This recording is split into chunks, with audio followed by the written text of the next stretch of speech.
And that's really what this world is. It's a profoundly confusing world, and there's so many challenges, so many things going on. It's almost impossible to stay focused.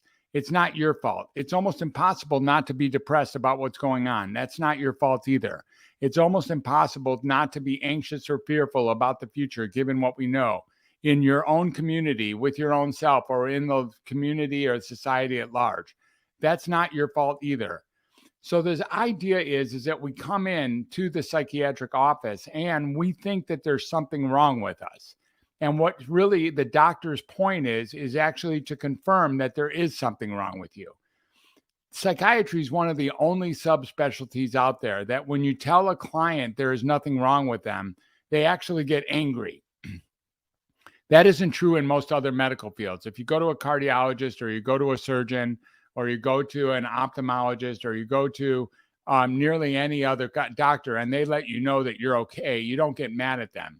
In psychiatry, there's some opportunity to become very angry with the clinician for telling you that you're okay, because you really want confirmation that your behaviors, the things that you're not proud of, the things that you might feel shameful or guilty about, you want to know that that really wasn't you, that that's actually driven by a condition you might have.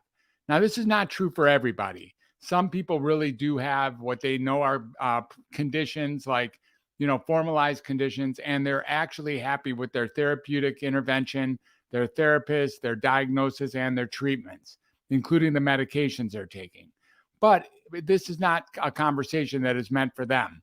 This is a conversation that's meant for the hundreds of millions of people who actually aren't aligned with that, who feel like they are misdiagnosed or underdiagnosed or unlistened to or unheard, who feel like they are not getting proper treatment or maybe getting worse when they want to get better, or not getting better as fast as they would hope or expect to.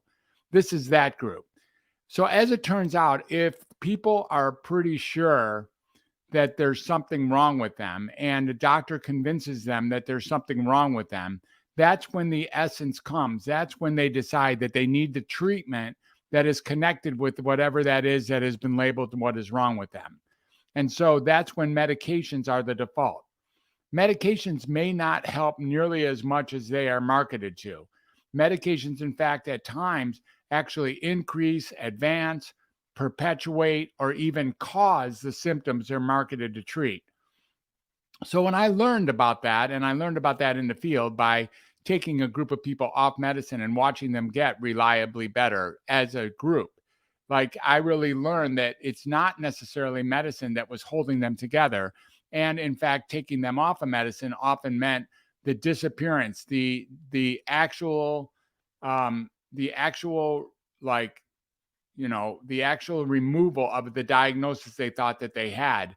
That's when I learned that these medications or some of the therapeutic treatments actually cause the symptoms they're marketed to treat at times. Because not only did they get better, but their diagnosis actually disappeared. So I started to look, where can we enter this paradigm that we can make a difference? It's not a matter of being mad at the insurance company or the medical field or the big pharma or these very vague esoteric names. There's no such thing as somebody called the insurance company or somebody called the medical field or somebody called big pharma. So where is there such thing? Where can we actually enter this maze and make a difference?